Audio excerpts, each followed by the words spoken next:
여러분, 성공이 무엇일까요? 저는 늘 그렇게 말합니다. 내가 하는 일이 즐거운 것. 어떤 일을 하든지 간에 자신의 일이 즐겁고 행복하다면 얼마나 많은 것을 남겼느냐보다 더 멋진 성공을 이루는 삶이 아닐까요? 오늘은 그런 사람을 좀 만나보려고 합니다. 왠지 신바람 나 있고 왠지 즐거운데 자신의 일에 자부심이 있고 그래서 더 성공적인 삶을 살고 있는 국제성서박물관 책임을 지고 있는 임미영 목사님을 여러분에게 소개합니다. 자, 안녕하세요. 네, 안녕하세요. 안녕하세요. 자, 많은 분들이 제가 이 소개 멘트를 보면서 우리 임미영 목사님은 도대체 어떤 분이길래 우리 장학봉 목사님이 저렇게 소개를 멋지게 할까 하고 생각을 할 것 같아요. 주로 어떤 일을 하셨어요? 자, 본인 소개 좀 잠깐 할까요? 네. 저는 좀 목사라는 타이틀을 갖고 있는 사람 치고는 좀 네. 특이한 일을 네. 한 경우인데요. 네. 한국에서 신학대학을 나와서 이스라엘에 유학을 가서요. 거기서 역사학과 고고학으로 석사 박사학위를 하고요. 이스라엘에서는 고고학 현장에서 발굴을 주로 했었고요. 실제로? 네, 실제로 발굴했고요. 그 발굴팀하고? 네, 그렇죠. 네. 지금도 저희가 한국에서도 제가 발굴팀을 꾸려서 계속 데려가고 있는 상황이고요. 이스라엘에서 발굴을 하면서 동시에 이제 알바라고 보통 얘기를 하지만 이제 이 파트타임으로 이스라엘 국립박물관에서 한 3년 정도 근무를 했고요.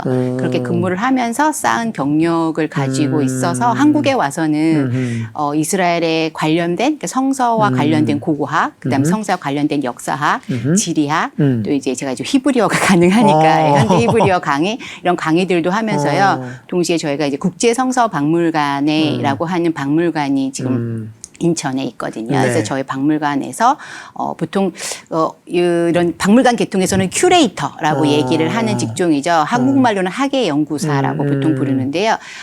자격증이 좀 필요하고요. 이런 고고학이나 박물관학이나 한 사람들. 그래서 그쪽에서 제가 박물관을 전체 담당을 하면서 리모델링도 하고 전시기획도 하고 교육기획도 하면서 조금 더 성경을 알리는 그런 박물관을 운영하고 있습니다. 야, 근데 그 본인이 실제로 이스라엘에 가서 남들이 이제 하지 사실 근접도 못하는 고고학 발굴 현장에 가서 그것도 네. 한국 사람으로 네.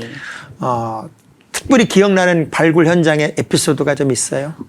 제가 이제 발굴 팀이 꾸려지면 이제 디렉터는 당연히 이제 교수님이 하시고 그 밑에 이제 팀장들이 있거든요. 네. 제가 이제 팀장이었고요, 쭉. 그래서 저희가 지금 발굴한 것 중에 굉장히 특이한 걸 발굴한 케이스가 있어요. 그래서 성경에 보면 이스라엘은 4개의 뿔 달린 제단을 가지고 있었다라는 기록이 남겨져 있잖아요. 그런데 제가 주로 발굴했던 장소는 블레셋 가드라 그래서요. 골리앗의 고향이었거든요. 근데 저희 발굴장에서 뭐가 나왔냐면 이 성경에 블레셋인들은 갑돌 출신이다라는 표현이 등장하는데 그 갑돌이 크레타예요. 네, 그래서 그 크레타에서 왔다라고 하는 고증을 해줄 수 있는 4개의 뿔 달린 제단이 아니라 2개의 뿔 달린 제단이 발견됩니다. 그래서 이것이 다른 문화를 가지고 있었다라는 것까지 고증해 줄 수 있는 그런 발견이 있었어요. 근데 사실 뭐 대부분의 사람들이 뭐 이스라엘에서 공부했다고 해서 다 이제 자신의 전공을 찾아가기는 쉽지 않는 그쵸, 그 환경이 네네네. 또 우리나라의 문화이기도 하고 또 자신의 미래가 되기도 했는데 아주 전공을 제대로 찾아갔어요. 네네네. 근데 뭐 우리나라에서뿐만 아니라 우리 임 목사님의 경력은 사실 국제성서박물관 오기 전에 또 다른 경력이 좀 있잖아요. 사실은 국제성서박물관이 제 그 밑바탕이 됐다라고 네. 봐주시면 좋은 게요. 네. 제가 이제 이스라엘에서 박물관을 했기 때문에 이제 경력이 있어서 한국에 돌아와서 자격증이 나오면서요. 사실은 주한감리교회에 소속되어져 있는 국제성서박물관에서 처음 2010년에 제가 근무를 하기 시작을 하거든요. 먼저 거기서 근무를 네네네네. 했군요. 네. 거기서 하다가 2016년까지 저희가 근무를 했는데요. 그때 마침 이제 미국의 워싱턴 DC의 스미소니안 거리에 그 뮤지엄 오브 더 바이블이 8층짜리 건물이 야. 2017년에 개관을 했거든요. 그때 이제 마침 제가 근무하고 있을 때 비슷한 박물관을 하고 싶다라고 하시면서 미국에서 소장자분이 오셨었어요. 세상에. 그래서 스카웃 됐던 거예요. 이야. 그러니까 사실은 국제성서박물관이 제 커리어에 굉장히 중요한 역할을 했다고 보고요. 그래서 가서 개관 큐레이터로 일을 했고요. 2020년도에 국제성서박물관이 새롭게 리모델링을 하면서 제가 다시 기획을 하고 사실 목사님이 그렇게 국제적인 인물이 되기가 쉽지 않은데 아니 너무 감사하죠. 저는 이제 뭐 사실 목사님 때 한 번 뵙고 네네네. 그리고 국제성서박물관에 가서 설명을 한 번 들었고 그러고 나서 와 이분 모셔서 내가 전문가를 만나서 얘기를 해야 되겠다고 하는 감동을 바로 받은 이유가 네네. 보통 사람의 스펙하고는 전혀 다르고 또 보통 사람의 가는 길하고는 전혀 다른 아주 독특하고도 특별한데 자기 자리에서 또 탑을 달리면서 이렇게 에너지가 넘치고 행복한 사람 제가 별로 본 적이 없거든요. 탑까지는 아직 아닌 것 같고요.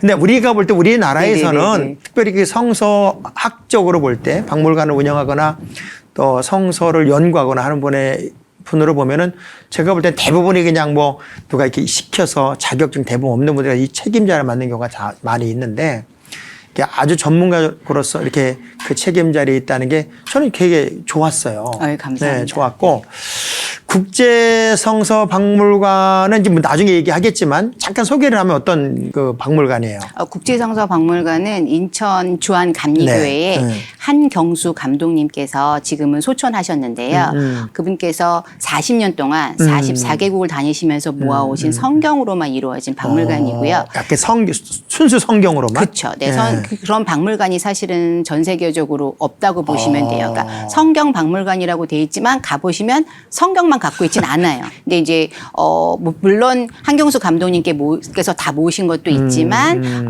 또 데이빗 웨이크필드 박사라고 해서요. 구약학자신데 나이지리아 신학대학교 총장까지 지내신 분이 일부 기증을 해주셨어요. 그래서 저희 그 유물이 굉장히 풍성해졌고요. 성경만 5,000권 이상이라고 보시면 돼요. 그 외에 다른 이제 성경과 관련된 기독교 관련 유물들도 그러니까 갖추고 성경만 있습니다. 5,000권이라는 거는 시대별로 다 다양한 아니면 국가별로 서로 다양한 시대별 국가별. 그러니까 시대별로 국가별. 말씀드리면 13세기부터 21세기까지의 유럽에서부터 시작해서 아프리카, 아시아, 그다음에 뭐 아메리카 모든 대륙의 그 성경들을 다 가지고 있고요. 350여 종의 언어의 성경을 가지고 있다고 보시면 됩니다. 성경의 모든 게 다 들어 네네네. 그야말로 박물관. 네, 맞습니다. 성경 박물관. 네네네. 그러면 이제 그 국제성서 박물관을 좀 은혜스럽게 관람하려면 네네네. 어떤 게 제일 좋을 것 같아요? 저희 은혜스럽게 관람하시는 우선 기도하시고 들어오시는 게 제일 중요하지 않을까. 예. 근데 뭐 그렇게는 아니고요. 저희 박물관은 이제 대부분이 오셔서 저희가 2020년도에 리모델링을 한 케이스예요. 전에 오셨던 분들은 그러니까 두 케이스가 있는 것 같아요. 전에는 저희가 성경을 쭉 펼쳐놨었거든요. 네. 거의 뭐 5,000권을 밖에다 다 펼쳐놨다고 보시면 되는데 그것으로 감동을 받으신 분들도 사실은 있었어요. 하지만 이제 트렌드한 박물관은 아니었거든요. 그러면서 2020년도에 바뀌면서 저희가 조금 더 역사적으로 어떻게 성경이 중요한 역할을 했는가를 중심으로 전시를 하게 됐고요. 저희의 가장 중요한 포인트는 성경은 세계사에서 빼놓으면 절대 이 세계사 자체가 완성이 되지 않는다가 저희의 이제 중요 테마라고 보시면 돼요. 마찬가지로 한국사도 역시 성경의 번역에 의해서 한글이라고 하는 것이 보급이 되고 그러면서 독립운동이라는 것들도 그렇죠. 결성이 되고 굉장히 유명한 뭐 주시경 선생님도 기독교인이었고 이런 부분들을 통해서 저희가 조금 더 성경이 얼마나 역사 속에서 살아 움직였는가를 중심으로 전시를 했기 때문에 저희 박물관에 오시면 그냥 가는 거 보는 것만으로도 은혜가 될 것 같아요. 네네네. 예, 그게 있다는 것만으로도 네, 네, 진짜 있네, 진짜 있네 그런 맞습니다. 게 네, 네. 되게 중요할 것 같고 우리 이제 임미영 목사님이 제가 아까 만날 때 이제 책을 가지고 오셨어요. 네. 네, 근데 이제 고대 이스라엘 문화 네, 네, 또 네. 고고학으로 읽는 성경. 제가 제일 좋아하는 책을 나는 감사합니다. 한 번도 이걸 읽어본 적이 없는데 네, 네, 이제 감사합니다. 목사님 만나는 이런 책도 많네. 이 책 좀 잠깐 소개해 보세요. 이거 어떤 책이에요? 네, 이 책은 목사님께 그냥 선물로 드리려고 갖고 온 건데요. 이 책은 제가 번역한 책인데요. 제 전공이라고 보시면 되는 게 뭐냐면 고고학으로 어떻게 성서적 문화를 재구현해보고 재현해보고 사실 저희가 다락방 이렇게 성경에 써 있는데 다락방이 어떻게 생겼어? 맞아요. 예, 그다음에 뭐 성경에 보면 또 뭐 데나리온 그런 게 어떻게 생겼어? 뭐 이런 궁금증들이 생기잖아요. 그래서 여기는 뭐냐면 구약 성경을 중심으로 해서 이 하버드대 교수님하고 구약학자인 필립 킹이라고 하는 분하고 섞여가지고 같이 이 책을 쓰셨는데 이걸 제가 번역을 해서 이건 번역서고. 네네. 자, 또 하나 책이 있는데 이 책은 우리 임명 목사님이 지으셨네요. 네네. 내가 고고학으로 읽는 성경. 사실 이 뭐 5대 제국에 관한 얘기도 있고 그래서 제가 그 책을 되게 유심히 봤었는데 네네. 요런 스타일로 해서 성경을 읽으면 깊이 알겠더라고요. 아, 예. 소개 좀 한번 해보세요. 네, 감사합니다. 지금 요 책은 제가 그 국민일보에 2년 동안 연재했던 것을 네. 묶어서 다시 조금 더 쉽게 편찬을 다시 해서 편집을 해서 낸 책인데요. 앞에 있는 유적지 자체가 요 겉그림 자체가 저희 발굴장이에요. 네, 저희 학생들이고요. 목사님이 여기 같이 있었어요? 네, 그렇죠. 저희 학생들입니다. 제가 데리고 갔던 한국 그러니까는 학생들. 자료 화면이 아니라 실제네. 네, 실제고요. 네. 여기 자세히 보시면 여기 제가 있고요. 그래서 다들 왜 이렇게 신비주의냐고 안 보인다고 말씀하시는데요. 이 책은 저희가 이제 이스라엘의 유적지에 가시는데 사실은 그 유적지에 관련돼서 설명도 많이 듣기도 그렇지, 하고 미리 그렇지. 책도 많이 보고 가시는데 너무 어려워요. 맞아요. 네, 너무 어려워서 조금 더 쉽게 역사적으로 그 유적지의 그 시대뿐만 아니라 성경의 시대뿐만 아니라 성경의 앞시대 그리고 성경 후에 어떻게 이루어졌고 그다음에 발굴은 어떻게 누가 했고 그러면서 여기서 발견된 것들이 성경에 어떻게 관련을 맺을 수가 있는지 예를 들어 여기서 뭐 하솔 같은 지역에서는 신을 믿었다고 하는데 바알 신이 발견된 게 있는지 그래서 그러면 그 바알 신이 어떻게 생겨 먹었는지 이런 내용들을 담아서 조금은 성경 이스라엘에 가시기 전에 한 번쯤 읽어보시면 재미있게 유적지를 관람하실 수 있습니다. 국민일보에도 연재가 되고 네네네. 또 임 목사님이 썼으면 확실하겠다는 생각이 들고 좀 보실래요? 네네네. 뭐 이 안에 보니까 뭐 사진도 많고 그림도 많아서 정말 저에게는 아주 필요한 책이 됐다 생각이 들고 네. 제가 왜 이 책을 좀 먼저 소개하면서 이야기 시작하려고 하냐면 이렇게 실력 있는 목사님이 국제성수문을 책임지고 있고 아이, 감사합니다. 연구를 하고 있다 하는 걸 우리 시청자 여러분들에게 알려드리고 싶어서 제가 이 책을 좀 소개를 했고요. 실제적으로 이제 성경의 역사의 이야기를 좀 들어가 보면 하나님의 말씀이라고 하는 것은 요한복음의 문을 열면 태초에 하나님이 계셨고 하나님이 말씀이라는 얘기로 시작이 된단 말이에요. 네네네. 그러니까 우리가 말씀, 성경을 제대로 알게 된다고 하는 것은 생명 있는 하나님의 사람으로 사는 가장 중요한 키워드가 될 것 같은데 성경 역사 이야기를 하면 간략하게 한번 설명을 해주고 어떻게 만들어졌고 어떻게 전례가 됐고 어떻게 보급이 됐고 그런 것 좀 잠깐 설명하시면 좋을 것 같아요. 성경은 사실 우리가 이제 구약 성서 시대 때 예를 들어서 이스라엘 왕국 시대 때 성경이 완성이 됐다 이렇게 많이들 이야기를 하는데 문제는 뭐냐면 이스라엘 멸망을 했잖아요. 네.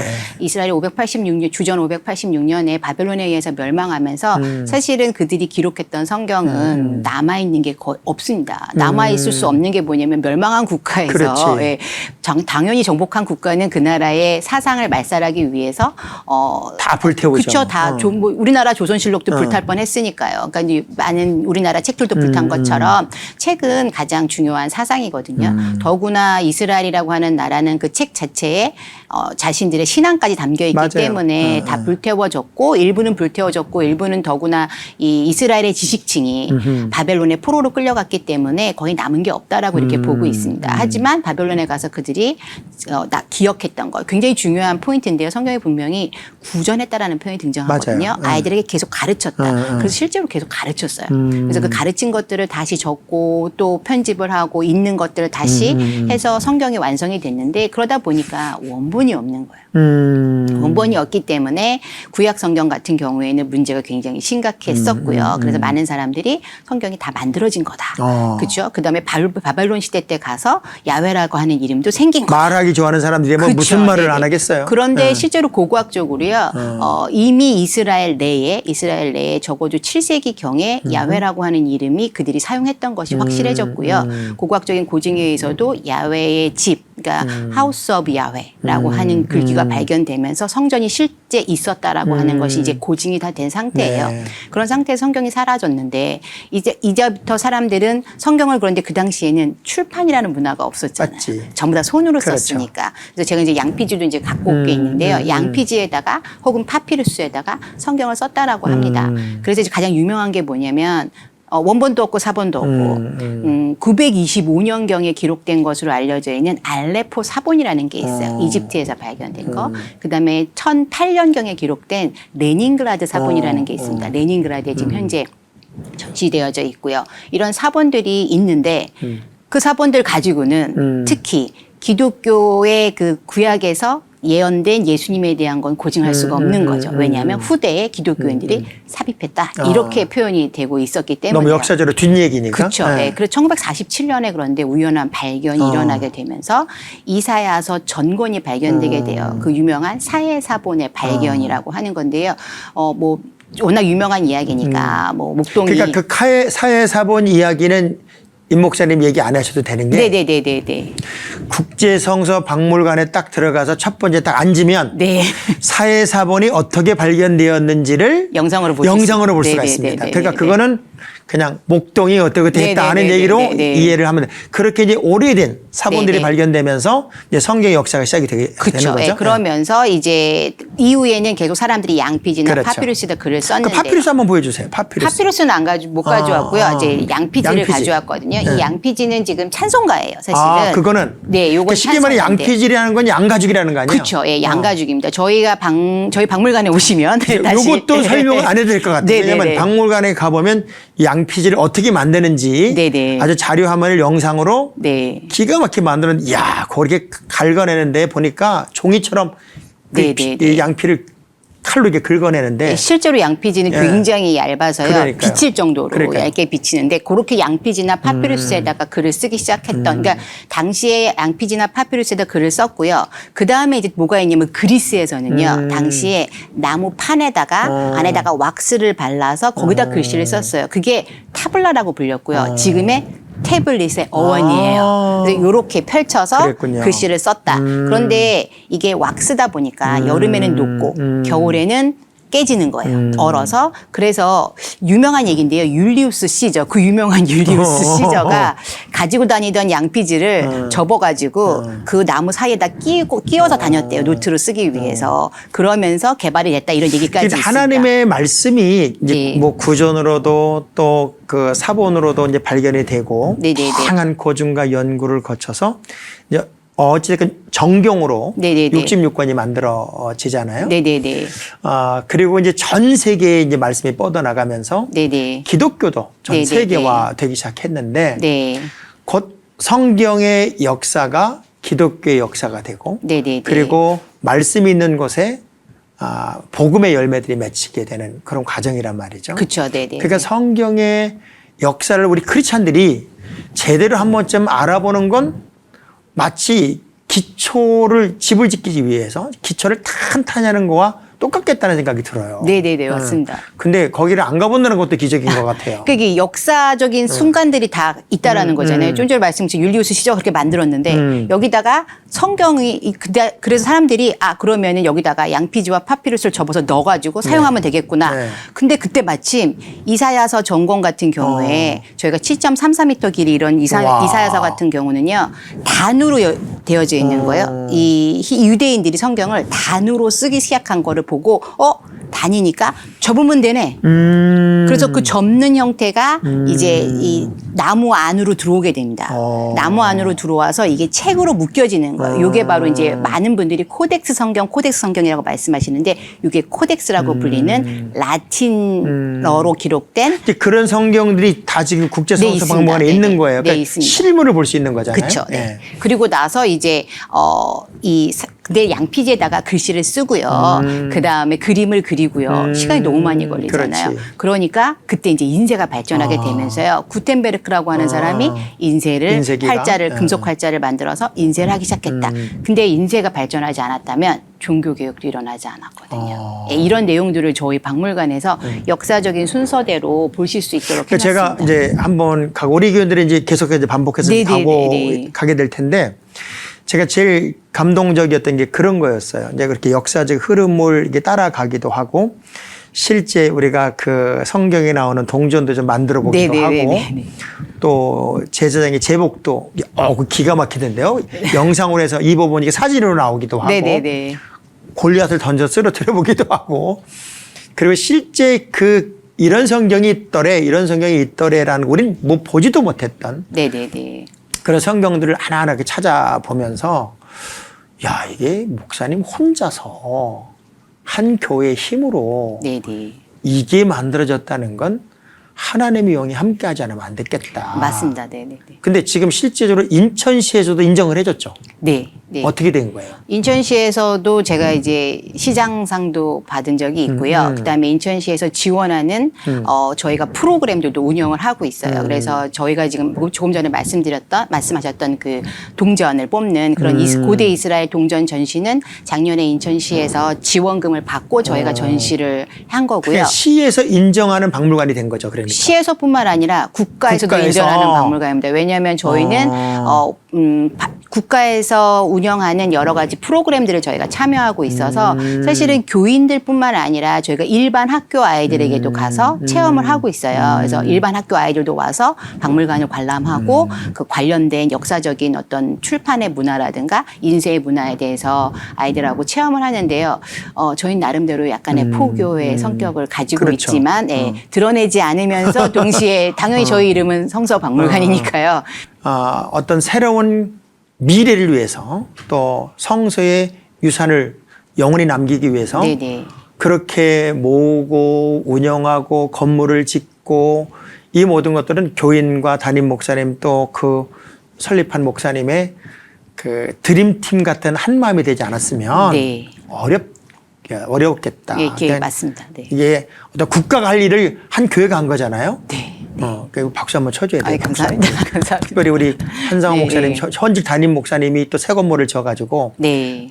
한국교회뿐만 아니라 또 성경에 대한 연구를 해야 할 모든 사람들에게는 꿈의 공간을 만들어 준 거잖아요. 네, 저희 담임 목사님 같은 경우가 이제 뭐라고 말씀하셨냐면 저희 건물 자체를 New Next Neighbor 그래서 새로운 세대와 이웃과 소통하는 공간으로 만들었으면 좋겠다고 말씀을 하시면서요. 저희가 항상 느꼈던 게 뭐냐면 교회에서 어디를 가면 교회 기관들이 이렇게 잘 지어져 있다던가 좀 갔을 때 이런 일반 박물관이나 일반 이런 놀이터에서 느낄 수 있는 어떤 그런 깨끗함이나 그렇죠. 이런 것들이 좀 부족하거든요. 맞아요. 그래서 기왕이면 제대로 된 박물관도 제대로 된 곳, 그다음에 시설도 제대로 된 곳. 그래서 와서도 무언가 나는 얻고 갔다라고 하는 느낌을 가질 수 있는 그런 공간을 만들기를 원하셨고 그래서 정말 아낌없이 투자해 주셨고요. 그래서 말씀하신 것처럼 최대한 최근의 트렌드를 반영해서 디지털 프로그램들도 많이 깜짝 놀랐어요. 그 디지털 프로그램을 보면서. 네네네.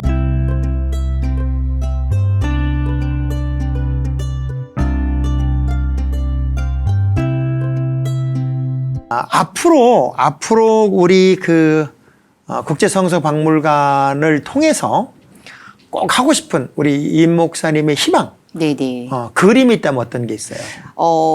저는 저희 국제성서박물관에 오시는 분이라면 항상 돌아가실 때 성경은 살아있고 마틴 루터의 말이거든요. 성경은 살아있어 나와 함께하고 나를 안고 나의 발과 함께하고 나의 손과 함께한다라는 이야기를 마틴 루터가 했는데요.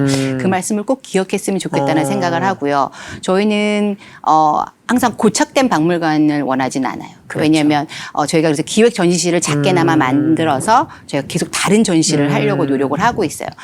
작년 같은 경우에는 2020년도에 저희가 리모델링하고 21년도에는 성경의 절기에 대한 전시를 했거든요. 올해는 고대 이스라엘 동전 전시, 그리고 12월 달부터는 다른 전시를 합니다. 저희가 그림으로 말하다라고 해서 그림 성경들을 이제 왜냐하면 성경은 전시를 하게 되면 한 면 전시밖에 안 되거든요. 그렇지. 아무래도 책이다 보니까. 네. 그래서 근데 그림들이 굉장히 좋은 그림들이 많이 있거든 성경 안에는. 그래서 그 그림들을 볼 수 있도록 또 다른 디지털 프로그램들을 이용해서 볼 수 있는 그런 전시실을 만들려고 노력 중이고요.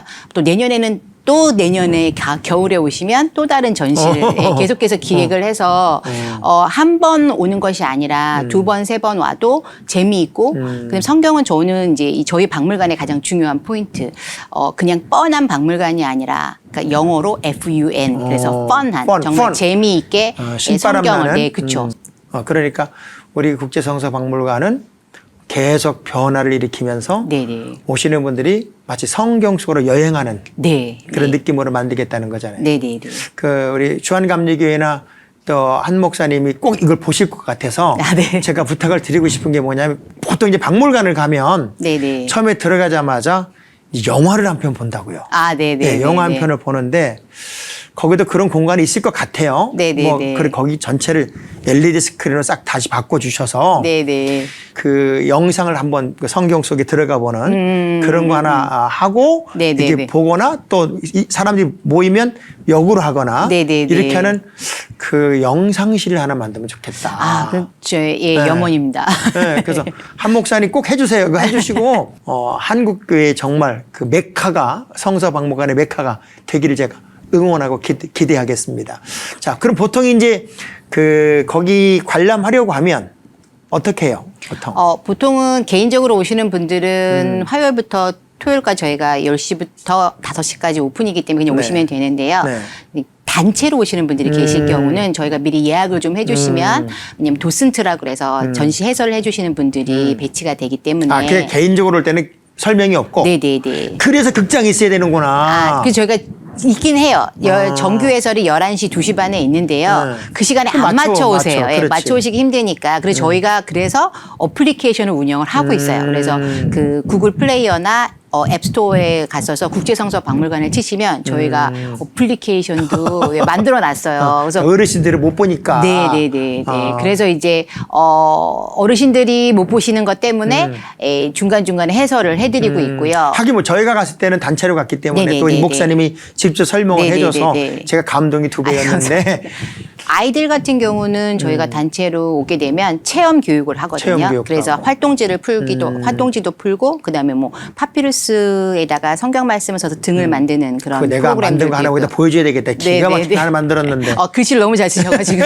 예, 그리고 또 이제 중고등부 아이들 같은 경우 그게 좀 유치하다고 하는 애들이 있어요. 그런 아이들 같은 경우는 저희가 그 아까 말씀드린 나무로 책을 만드는 코덱스를 만드는 그런 이제 체험들도 체험을 한단 하고. 말이죠? 네네, 체험들도 할 수 있도록. 자, 하고 목사님이 가지고 오신 그 성경이 좀 한 2개가 있는데. 네네네. 이거 잠깐 소개해 보세요. 네, 저희가 가지고 있는 성경이 워낙 그 고가들의 성경이 많이 있습니다. 그래서 저희가 가지고 있는 가장 비싼 성경인데요. 이게 이제 큐레이터들이 보통 장갑을 끼고, 네, 그냥은 유물을 만지면 네, 땀이 묻기 때문에 안 되기 때문에요. 저희가 가장 유명한 거는 지금 저쪽에 끝에 있는 건데요. 사실은 진품을 가져올 수는 없어요.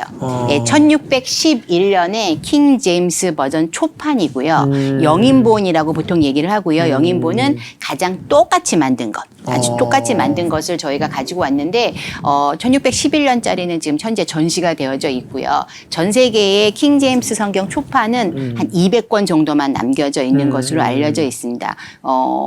제가 찾아본 바에 의하면 6년 전에 경매에서 한 3억 5천에 거래가 된 것으로 알려져 있기 때문에 성경이. 네, 성경이요. 왜냐하면 그것은 유물이니까. 그렇죠, 유물이죠. 킹 제임스 성경 같은 경우는 중요한 게 뭐냐면 다른 성경들은 개인이 번역을 했거나 아니면 이제 여러 사람들이 모여서 번역을 한 케이스가 되는데요.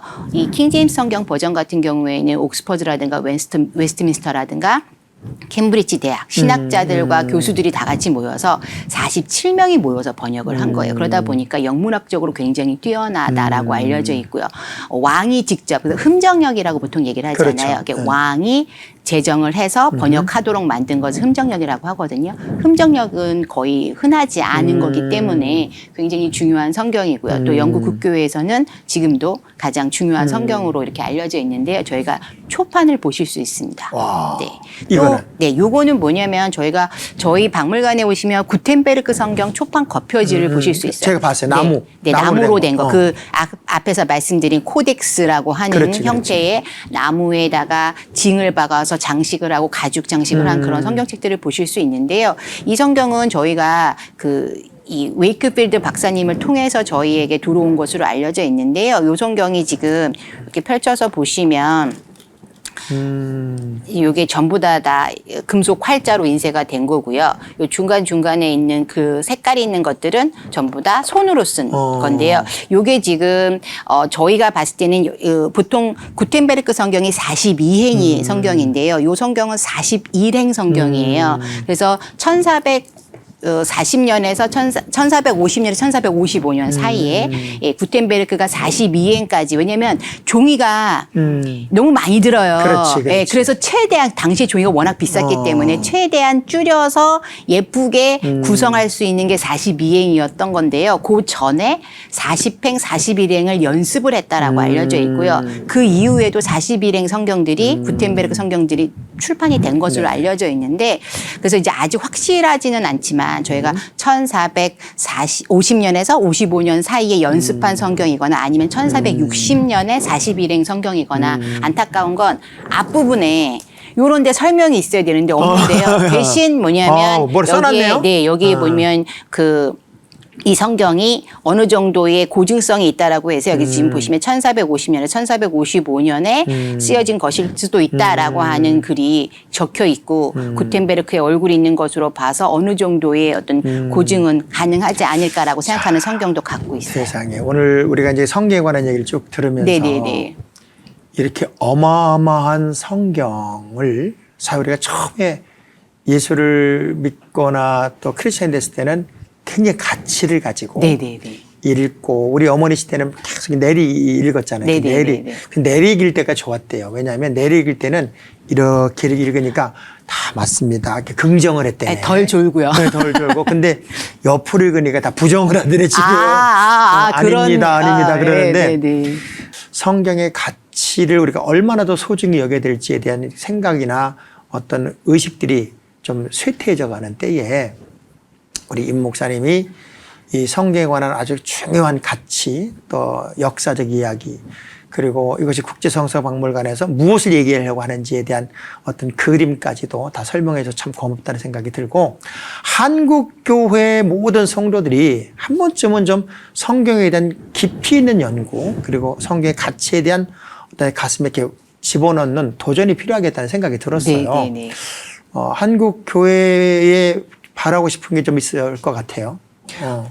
저는 예수님께서 그러셨잖아요. 보지 않고 믿는 자가 더 크다고.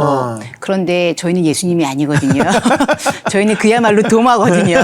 만져야 더 느껴지고 봐야 더 확신이 가는 저희는 그저 아주 평범한 인간이기 때문에 조금 더 보시고 확실한 어떤 역사적인 맥락들을 그렇죠. 조금 더 보시고 그리고 또한 저희가 성경 마을이라는 것을 만들어서 좀 성경 문화에 대한 느낌들을 살릴 수 있도록 해놨는데 저는 이 국제성서 박물관을 통해서 조금 더 성경이 가깝고 재미있고 그렇죠. 그리고 성경도 즐길 거리들이 얼마든지 있다라고 그렇지. 하는 거. 그러니까 보통 제가 말씀하신 것처럼 이런 디지털 프로그램들을 그러니까 저희 박물관만 만든 거예요. 제가 이 박물관만을 위해서 제가 만들었거든요. 제가 그거 보면서 뭐라 네네네. 그랬냐면 네. 이거 누가 했어? 이거 그랬어 그랬더니 네. 그 목사님이 했대요. 이거 목사님이 이렇게 생각도 못 하겠다. 내가 그런 네네네. 얘기도 했었는데 부러운 게 바로 그런 거였어요. 또 그런 기획 같은 걸 제가 네. 했는데 뭐냐면 저는 많은 사람들이 에버랜드를 가고요. 이렇게 이름 얘기도 되겠죠. 서울랜드를 가고요. 롯데월드를 가고 다양한 놀이터를 가거든요. 그 놀이터에서 느끼는 그 감동을 성경에서 느낀다면 더 재미있는 성경, 그 안에서 정말 생동감 있는 성경이 되지 않을까 그런 생각을 하기 때문에. 국제성서박물관을 가면 또 1층에 카페가 있어서 네네네. 또 구경을 하고 만난 카페. 네. 박물관에 오시면 10% 할인됩니다. 그래요? 네네. 즐길 수 있고 또 실제적으로 파피루스의 글도 좀 써보기도 네네네. 하고 체험도 하는데 이제 제일 궁금해하는 게 있을 것 같아요. 입장료는 얼마냐 하는 걸 궁금해할 것 같은데. 현재 성인은 7,000원이고요. 네. 그다음에 그 학생은 5,000원이고요. 장애인이거나 아시는 분들은 이제 무료가 되고요. 장애인과 미취학 아동은 무료고요. 그다음에 65세 이상은 저희가 5,000원은 받습니다. 무료인 곳들도 있는데요. 아무래도 저희가 체험들을 많이 하고 이제 그렇기 때문에 이제 저희가 오시는 분들이 교회 박물관에서 왜 돈을 내 이렇게 말씀을 하시거든요. 근데 저희는 그렇게 말씀드려요. 들어오실 때 그 말씀을 하신 분이 나가실 때는 너무 조금 낸 거 아니냐, 미안하다, 헌금해야 되는 거 아니냐라고 말씀을 하실 정도인데요. 거룩하게 사역을 감당하는 것을 응원하는 차원에서라도 너무 감사하죠. 우리가 네네네. 입장료에 대해서는 그냥 거슬리지 않았으면 좋겠다 네네. 하는 생각도 들고.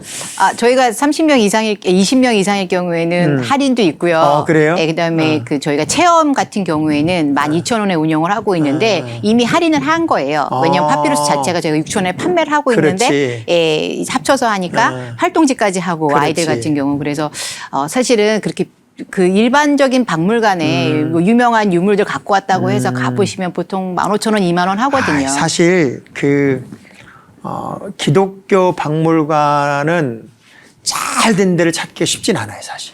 네네. 네, 그런데 우리 국제성서박물관이 어쩌면 기독교인의 어떤 자부심, 네. 긍지를 심어주는 것 같다 하는 생각이 네, 들고 감사합니다. 그러려고 노력하고 제가 있습니다. 응원하고 우리 또 이렇게 최고 전문가가 또 이렇게 그 자리에서 계속 연구하고 또 계속 발전시키고 계속 도전하고 있다는 게 저는 더 큰 희망이라고 생각이 됩니다. 네, 우리 감사합니다. 목사님 마지막으로 네네네. 우리 시청자 여러분들에게 꼭 부탁하고 싶은 거 한 말씀 하시고 우리 끝내죠. 네.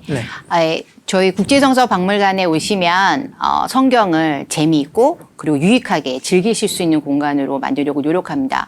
성경은 결코 우리와 먼 공간이 아닌 우리와 함께하는 공간입니다. 그곳에 살아계신 하나님을 꼭 한번 만나보실 수 있었으면 좋겠습니다. 네. 국제성서박물관에서 뵙겠습니다. 예. 자, 우리 임미영 목사님이 국제성서박물관을 책임집니다. 그 국제성서박물관은 주안에 있습니다. 주안. 인천의 국제성서박물관을 치면 미추홀구죠. 네네. 미추홀구에 있는데 주차도 무료입니다. 네, 그죠? 주한감리교 주한감리교 그 주차장을 이용할 수 있기 때문에 무료이고 마음껏 즐길 수 있으며 또 끝난 이후에 카페에서 다양한 소감을 또 나눌 수도 있는 곳이 바로 국제성서박물관입니다. 오늘은 우리 국제성서박물관을 책임지고 또 운영하고 또 연구하고 발전시키고 있는 임명 목사님을 만나서 좋은 이야기를 나눴습니다. 하나님의 말씀은 살아 있습니다. 그리고 운동하는 능력이 있습니다. 우리가 다시 말씀의 깊이로 들어갈 수 있고 그런 동기를 하나 체험할 수 있다면 여러분의 신앙이 한 단계 더 업그레이드 되지 않을까요? 더 좋은 생명의 말씀을 가슴에 새기기 위해서 내가 노력할 수 있는 도전의 장소가 국제성서박물관이 아닐까 하는 생각도 들어봅니다. 꼭 한번 방문해 보시고 감동을 또 나눠주시면 좋겠습니다. 오늘 함께해 주셔서 고맙습니다. 네, 감사합니다. 감사합니다. 네. 네. 수고했습니다. 네, 감사합니다. 네.